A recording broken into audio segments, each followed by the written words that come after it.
ශ්‍රී ලංකාවේ ආධ්‍යාත්මික ඉතිහාසය තුළ කාලයත් සමඟ නොමැකෙන විශ්වාසයක නාමයක් තියෙනවා. ඒ තමයි පත්තිනි මැණියෝ. පත්තිනි මැණියන්ගේ කතාව ආරම්භ වෙන්නේ පරණ ಭಾರತ රාජධානියකයි. ඇය විශ්වාසය, පිරිසිදුභාවය සහ ස්ත්‍රී දුර්ය නියෝජනය කළ කාන්තාවක්. කෝවලන් සමඟ විවාහ වූ පත්තිනි සිය සැමියාට සම්පූර්ණ විශ්වාසය තැබුවා.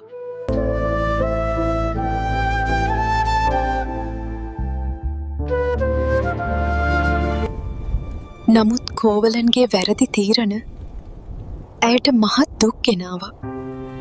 ඒ දුක් අතරත් ඇයගේ විශ්වාසය කිසිදා කම්පනය වුණේ නැහැ. අසාධාරණය ඇයගේ ජීවිතය දැඩිව පරීක්ෂා කළා. අසාධාරණය දිගු කාලයක් ජයගත්තේ නැහැ.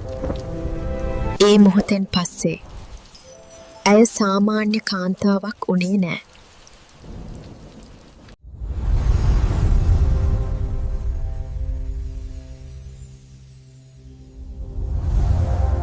පත්තිනි දේව ආරක්ෂාව නියෝජනය කරන බලයකට පත් වුණා.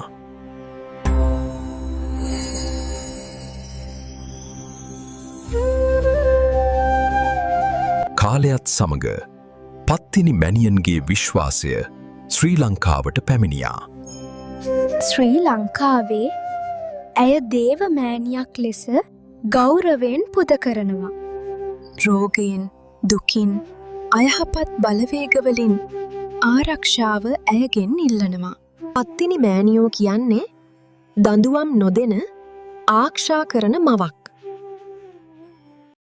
පත්තිනි මැණියන්ගේ වරමක් කියන්නේ මොකක්ද කියලා බොහෝ දෙනා අහන ප්‍රශ්නයක්. වරමක් කියන්නේ දේව ආශිර්වාදයක්, යහපත් වෙනසක් සිදුවීමක් කියන අදහස. ජන විශ්වාසයට අනුව පත්තිනි මැණියන්ගෙන් ඉල්ලන දේ වරමක් ලෙස හැඳින්වෙනවා.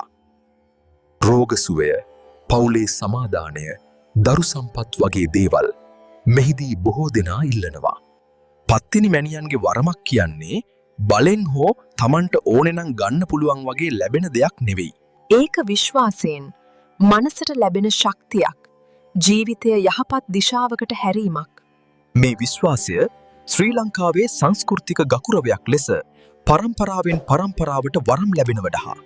ඒ නිසා පත්තිනි මැණියන්ගේ වරමක් කියන්නේ විශ්වාසයෙන් උපන් යහපත් ප්‍රතිඵලයක්.